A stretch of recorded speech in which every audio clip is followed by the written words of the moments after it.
So Steve, one of the things I think companies are interested in now is that I think there's an acknowledgement that people have to be online. They can't ignore that. So they're getting involved in social, they're getting involved in Facebook and Twitter and whatever it is, LinkedIn, whatever it is for them.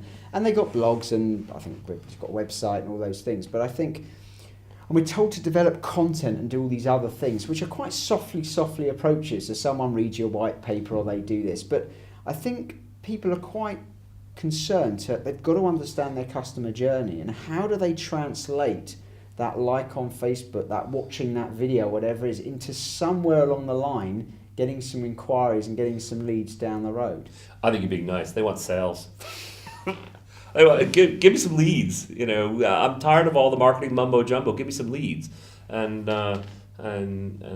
which is great, right? And that's a great brief to get as a marketing partner, and they're asking how they can get more leads in and nurture those leads through in an online environment, because you can link up things, your sales database with your lead database on things like Salesforce.com and other softwares. That's quite exciting, and you can actually watch it and respond.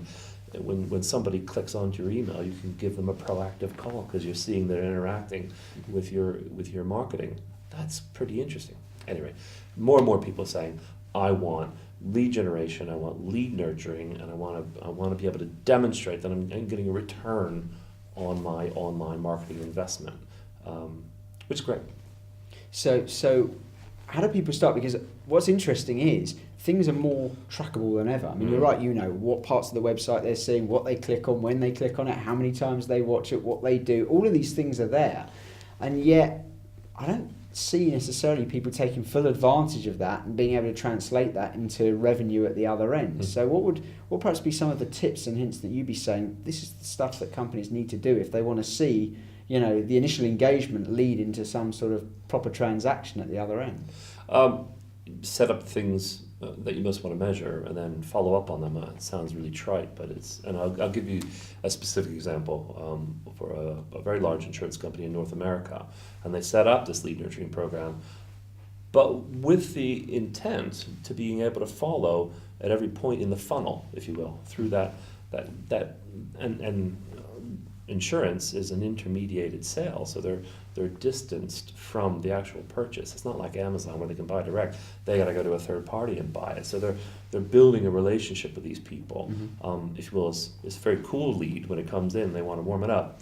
But for example, they were looking at the most efficient way of driving in the first step, and so we were dangling bits of digital bait like PDFs and webinars and things on banners, and there was paid search to pull people on key topics.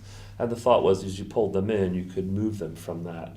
Webinars were in fact viewed as one of the key converting techniques. The thought being that it's more commitment to sit and watch a webinar than it is to say click and get a PDF. It's a low level of commitment. You're likely to do that.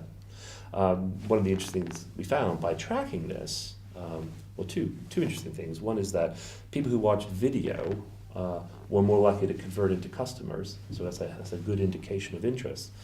The second thing was the webinars we thought would be more the conversion medium, if you will, is now the lead acquisition medium. It was actually bringing more people in. So being invited, what we thought would perhaps be too high a barrier for people to get involved with, people quite enjoyed, and they were willing to be a part of that and then be nurtured through the rest of the relationship.